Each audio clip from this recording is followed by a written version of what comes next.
Welcome to Bell with Rock and Money, the podcast where the action never stops and the opinions hit just as hard as the main event. From the opening bell to the final pin, we're breaking down everything happening inside the squared circle. Whether it's making bold pay-per-view predictions, calling our shots on who's walking out with the gold, or debating the outcomes before the bell rings, we've got you covered. So lace up your boots, turn up the volume, and get ready, because the match starts now.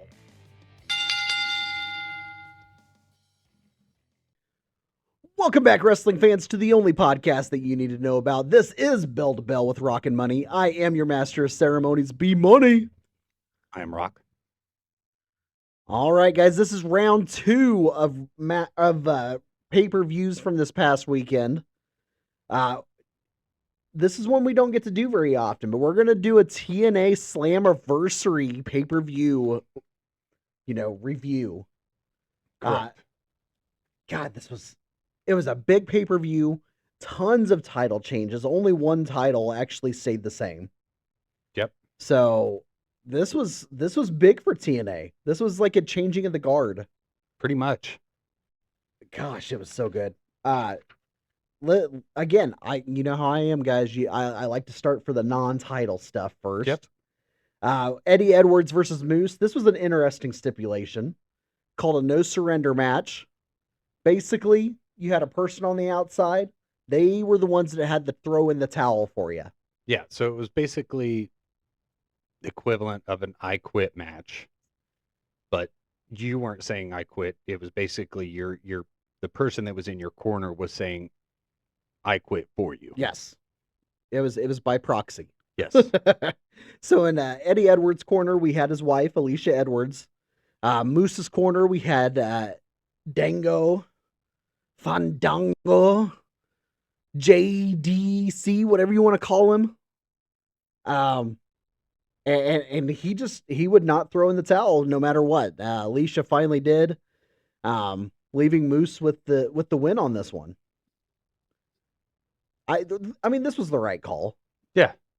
I don't see any reason why. I mean, they turned on Moose. Moose had to, essentially get his revenge. That's right. I mean, yeah. I mean, This the was right call was made. This was the culmination of the breakup. Correct. So, yeah, this was him getting his stuff back. yep. Yeah, this was getting his manhood back, Yeah. is what it was. Next up, we had AJ Francis versus Elijah. If AJ Francis won this match, he was going to get all rights to anything that Elijah made, whether it was a song or anything. So, well, you knew that wasn't going to happen. yeah. So, Elijah wins this one. A very hard-hitting match. This was one, if you get a chance, if you can, go back and watch it, because this was a good one. We're going to skip that one, because I'm going to save that one for later. The international title. This was an open challenge, and I don't think anybody expected a triple threat match. No. When you think open challenge, you think one-on-one. You got somebody coming out and accepting a challenge. Correct. Not two. Yeah. Not two people accepting the challenge. It's not normal. No. Typically, it's like, hey, I'm accepting the challenge. Like, you can do it next week. That's right. You're next Whoever in gets line. to the ring first Correct. gets the shot. It's a foot race. But this time we had Mustafa Ali defending the title against the returning Rich Swann and the debuting Uhaa Nation. Is that how you pronounce it? I have no idea. I don't think we got a clear answer on the pay-per-view. And I don't really care. What kind of a name is this anyway? Like, it doesn't fit with Apollo Crews anyway. If you don't know, this is Apollo Crews made his debut this weekend. Again, great competitor. Don't understand the name. No, a competitor that I feel like WWE really dropped the ball on. Oh yeah. I mean, he's not a big guy per se. But definitely one of those guys that can definitely move around the ring a lot better than what he should. Than what he looks like he should. That standing backflip that he can do is just incredible. Yeah. So Mustafa Ali ends up retaining the title, the only retain of the night. Oh no, I'm sorry, there was 2 retains of the night. Yep. Uh so this was surprising, especially I assumed that whoever was challenging was taking the title. I mean, yeah, typically, I mean, a lot of the times you think that's how it's going to go. I mean, more often than not, yeah. I mean, that's how it usually transpires, but Not this time. nope, not this time. So good on Mustafa Ali, and I'm glad that they're taking the time to actually show people what he can do. Yes. All right, we've got the not 3-way, but the 4-way World Tag Team title ladder match. This was changed. It was the System versus the Hardys versus the Righteous. On Thursday last week, the Good Hands got added to this match. Why? We have no idea. I'm assuming it has something to do with Tommy Dreamer being fired, but who knows? Uh, Regardless of who was added to the match, the Hardy Boys. Yeah, I think on our predictions, did both of us say the I Righteous? think we both picked the Righteous. I think you are I right. don't think either one of us picked the Hardys. No. I mean, I'm okay with it. I am 100% okay with it. I'm a huge fan of the Hardys, Oh, especially the 100%. Broken Hardys. But yeah, neither one of us picked the Hardys to No. come out on top, and they proved that they've still got it, It's funny though. You even in a consider ladder match. you think of the ladder match, like the Hardy Boys don't win very many ladder matches.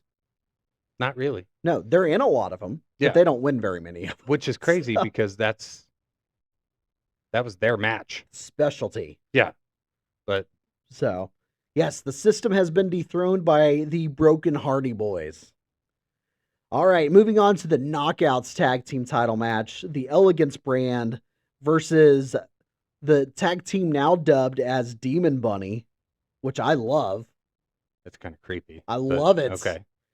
Rosemary and Allie, who defeats the Elegance brand for the women's tag team titles. I think we both called that one as We well. did, but I'm glad that they've got a name. I mean, you see some Yeah. of these tag teams go out there and they're just, Joe Schmo and Jack Billy Black.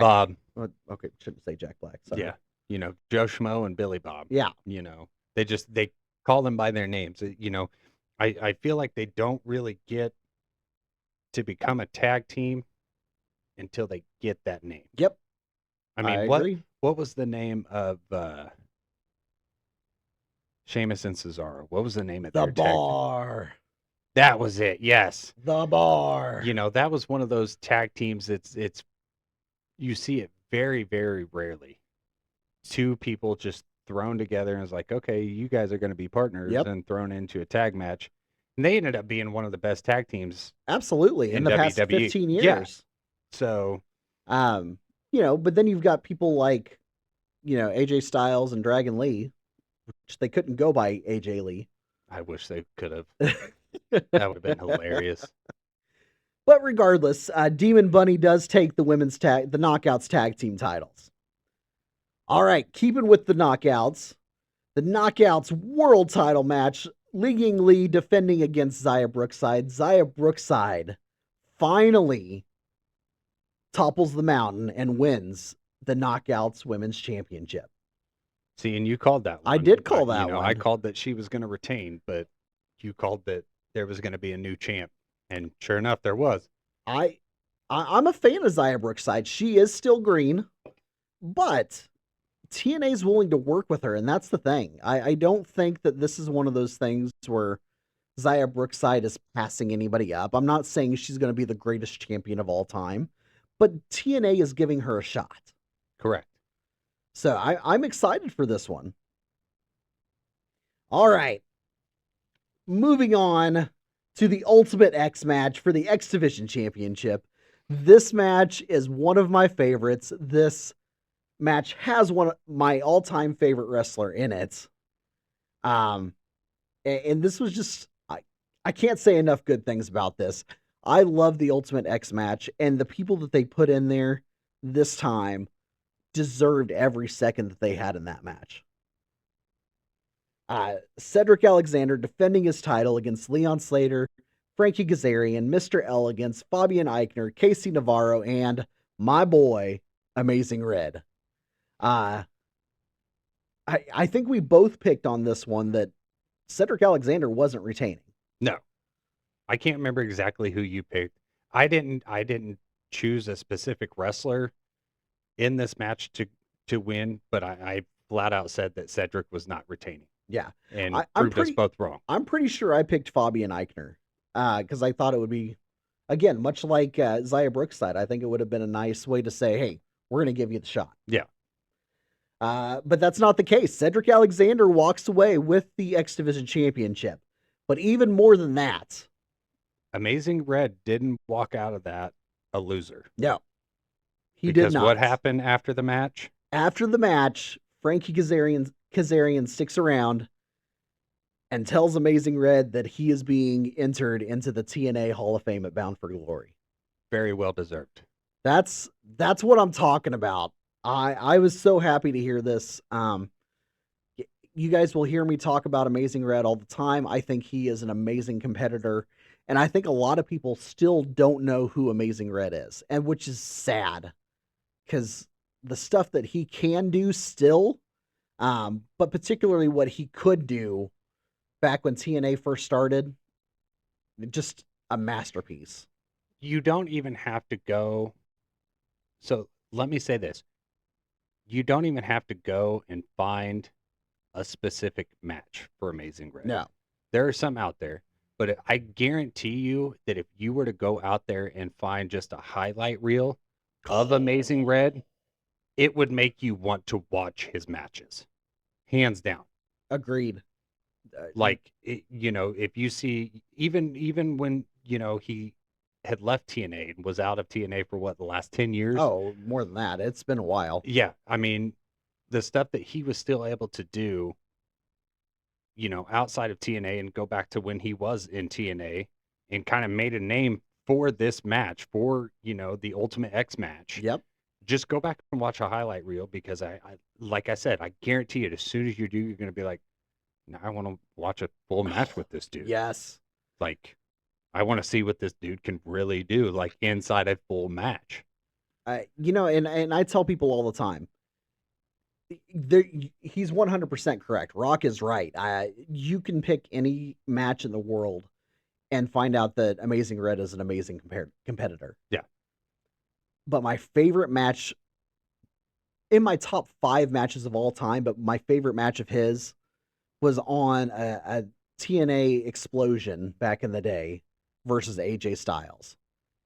Him and AJ put on an incredible show, and it still is in my mind all the time. I love it so much. So speaking a little more on that, we actually now have 3 people, 3 former wrestlers that are going into the TNA Hall of Fame this year at Bound for Glory. Amazing Red, ODB, who's also my girl. Like, my girl and my guy are going into the Hall of Fame this year. And Conan are all 3 going into the Hall of Fame this year. So, I love it. All right, closing out the night, the main event of the night, we had the TNA title match of Santana defending against Nick Nemeth. Dolph Ziggler. Dolph Ziggler. Again, we both said Nick was walking away with this. Nikki from the Spirit Squad. Yeah, I just did that. Yeah, you did. I totally did that. But we both said that Nick was, walking away the new champ after this. It might have been because, Santana wasn't really a great, champion. He wasn't really the face Right. of TNA. He wasn't really that guy, Yeah. The front runner of TNA. Agreed. But part of it also could be because, of the recent rumblings that he could be moving on to WWE. I mean, it definitely plays into a factor of who Correct. you're going to pick, at least. Yeah. But yeah, I mean, I never bought into the Santana stuff. He was a great tag team wrestler. He's a good wrestler, don't get me wrong. And I do see him as a top contender. I just don't see him as the longevity champion Yeah. that I see somebody like a Nick Nemeth, Moose. Yeah. I mean, you don't look at TNA and go Santana. Yeah, that's not who you think I mean, of. you might think Santana and Ortiz, Sure, but absolutely. not just Oh, Santana. absolutely. Yeah. Like, you know, And again, this is a much like we talked about with Zaya Brookside. They took a chance on Santana, and he did a good job. correct. Yes. But he's never going to be that guy. No. He's never going to be the Roman Reigns of WWE No. or the John Cena. So I congratulations to all the new champions. We've got lots of them to talk about. But if you didn't get a chance to check out Slammiversary, check it out because it was a stacked pay-per-view. All right, guys, you know how it goes. That, my friends, is the bell. Later.